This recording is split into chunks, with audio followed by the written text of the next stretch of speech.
I was in high school, dating this high school guy, this guy in high school. I was real crazy about him. And I ended up getting pregnant. So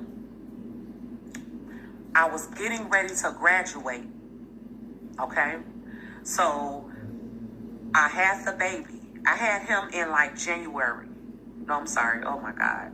He passed in January. I had him in October. And I had him on October the 30th. And I prayed, Lord, please don't let me have a Halloween baby. But nevertheless, I had him on October the 30th. I'm so hurt by, babe. All of this makes me so sad. Yeah, it is sad. It is that you have a grown woman that'll literally say things like, actually, you know what? I didn't even watch her video. My moms keep me posted on what's going on in these streets. And they let me know the stuff she was over there saying has to do with your deceased son. So this is what I do know. That she stooped so low that she would talk about a dead child, a dead baby. Okay. So anyway, one whose name you can't remember. So I had my son. I carried him the whole 9 months. I was healthy. The baby was healthy. The Wrench, don't be rushing me because I'm going to engage with these people in this chat. She said things unlike anything I've ever heard. Yeah, and I hope y'all unsubscribe from her. She doesn't deserve your subscription. Anybody that'll sit on here and dog and talk shit about a baby does not deserve my subscription. But you talked about Raiders. They was roasting her ass to the white meat in Kelly Love chat. Yeah, that's what she get. I certainly unsubscribed. I'm so unimpressed. So, shut up, the Wrench, talking about you gotta get a cat nap. Cut it out. So I had the baby. I was healthy. The baby was healthy. Everybody was healthy. My mom, it took her a while to accept the fact that I was having a baby because she really wanted me to graduate high school and go straight to college. Wings said I've been unsubscribed. My mother wanted me to go straight to college. So, and at the time, I was real heavy in the church, and me and the dad, we were still together and everything. So, every morning, my mother would, good morning, Tracy. Thank you for being here. There's my mom right there. Every morning, okay, because I would get up for school at 7 o'clock in the morning. My mom would get up for work at 6 o'clock in the morning, and my baby would be woke at 6 o'clock in the morning. So every morning, just like a country mother, all them country women give their kids a teaspoon of coffee. So he would be up with her, and she would give him a teaspoon of coffee, and he would look forward to that teaspoon of coffee every morning as a baby. So one morning, I woke up, and I just had a funky feeling.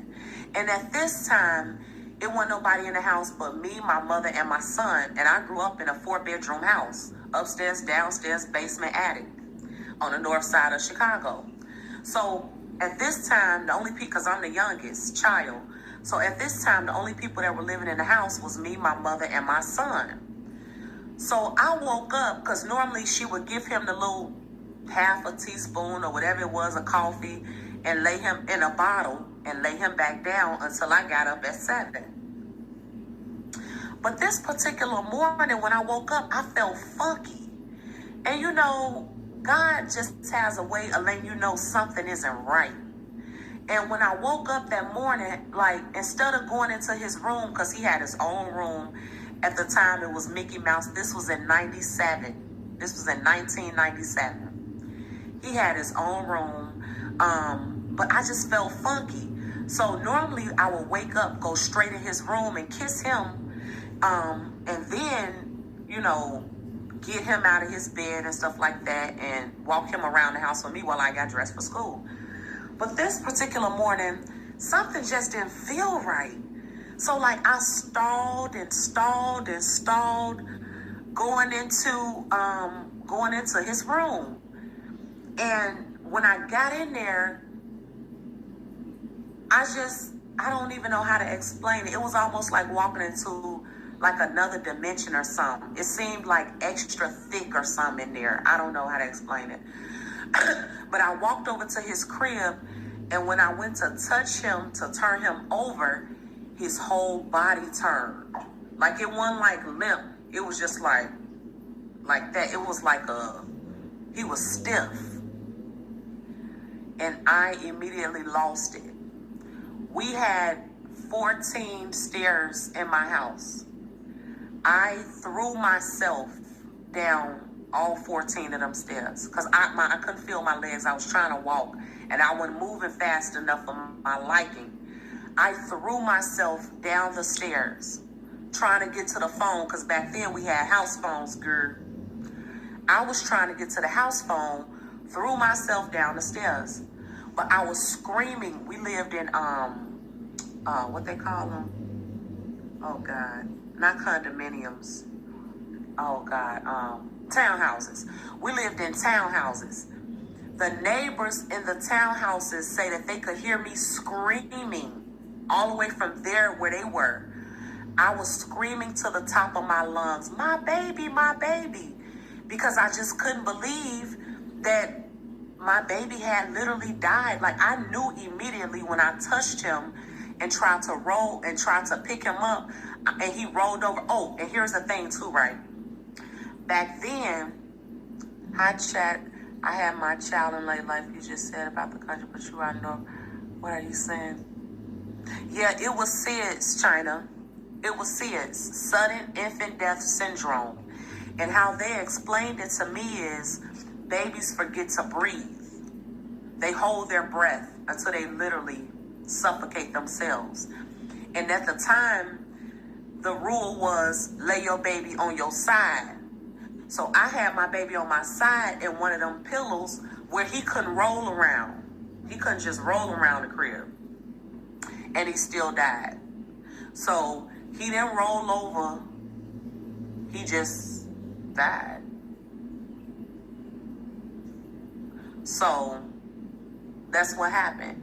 And I've lived in an entire lifetime since then. I was 17, 18 years old. I have lived an entire lifetime since then. That is why I could sit here and talk about it freely, number one. Another reason I could sit here freely and talk about it is because I took my arse to therapy. That's why. I went to therapy. So while Tracy is over there talking about my dead son as if it bothers me, it doesn't. It doesn't. I'm completely reconciled with it, honey. Now, let's figure out how God gave me 2 children and you 0. I am completely reconciled with the fact that God took my son. It is what it is. It's life. It made me stronger. Now what? Stay strong, Queen. Don't let what they said about your deceased baby affect you as a mother. You are the best mommy ever. I know it from how you care for baby girl. Thank you, Tracy D. And let me tell you this, right? That's why it took me so long to have my daughter. I had my daughter at 32 years old. I had my daughter at 32 years old. From 17 to 30 or 18 to 32, I lived terrified to have children because I found my son dead. I lived terrified.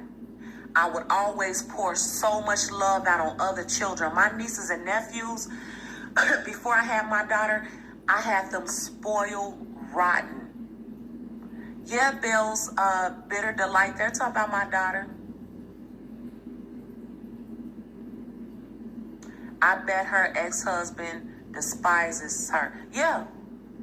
But see, they do things like that hoping it hurt you. If I was maybe somebody else, yeah. It took me so long to have a baby out of the fear. And when I did have my daughter, I would wake her up regularly and put my ear up to her nose to see if she was breathing and up to her mouth. I would wake her up.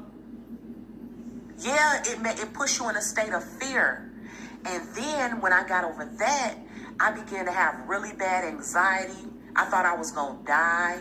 Like, I've been through so much.